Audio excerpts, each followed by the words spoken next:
And tonight we're also digging deeper into the security situation at the institution. Albany PBS host Dan Clark pointed out on Twitter over the weekend that the Chautauqua Institution does have a small police department for security, and for decades it was deputized by the Chautauqua County Sheriff's Office. But that ended about a decade ago, and ever since, local lawmakers have tried to get the members of that department designated as peace officers. That would give them a lot of the powers that you would expect the police to have. However, the bill to do that has hit roadblocks in Albany. The bill's sponsor told 2 on Your Side that the governor told him that if this bill passes and gets to her desk, she'll sign it. Joining us now is State Senator George Borrello, a Republican who represents the southern tier in the state legislature and a sponsor of those bills that we mentioned. Senator, it's great to have you on. We mentioned there how the governor has thrown her support behind this bill that you've been working on. Can you kind of give us a little bit of background about what it is that you would like to see happen with these peace officers and how you think this is going to play out in the coming weeks and months? Well, first of all, anyone who understands Chautauqua Institution, it is a international learning center that often attracts world-class speakers, and it's a place of free and open thought and thousands upon thousands of visitors during their annual summer sessions. You saw what happened, the tragedy that we had with Salman Rushdie and the controversial author.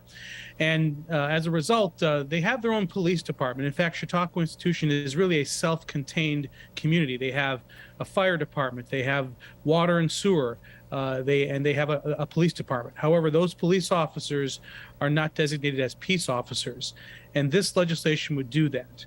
And it's critically important because without peace officer status, they cannot do things like make arrests. They cannot use force, even deadly force if needed. And they do not have access to the emergency radio systems to call for backup. So this is something that would provide them the same authority as any other member of law enforcement, and is critically important, especially in light of what happened on Friday.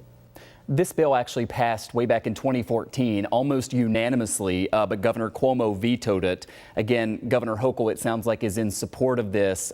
What are you doing now to try to get enough support surrounding this to see it take place?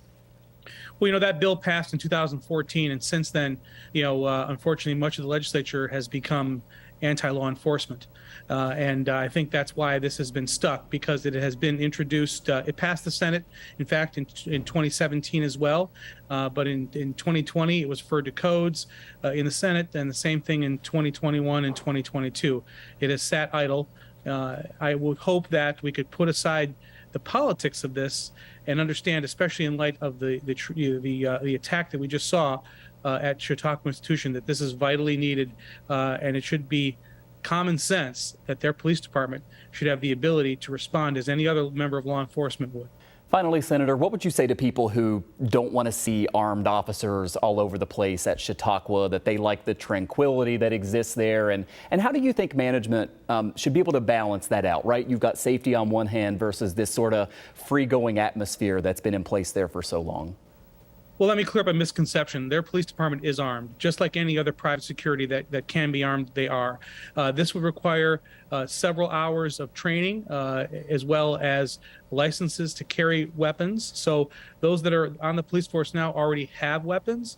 The issue is, should they have to use force in order to apprehend someone, and they have to dial 911 just like everyone else to get backup, not having access to that radio system, you have to understand that this creates a very dangerous situation. So their police department, as many other private security forces around the state, have been granted this peace officer status. If anyone deserves it, Chautauqua Institution does. Well, this is an issue that we will follow as you continue to, support it and advocate for it. State Senator George Borrello represents the southern tier in the state legislature. Thanks so much for coming on and walking us through this. Thank you.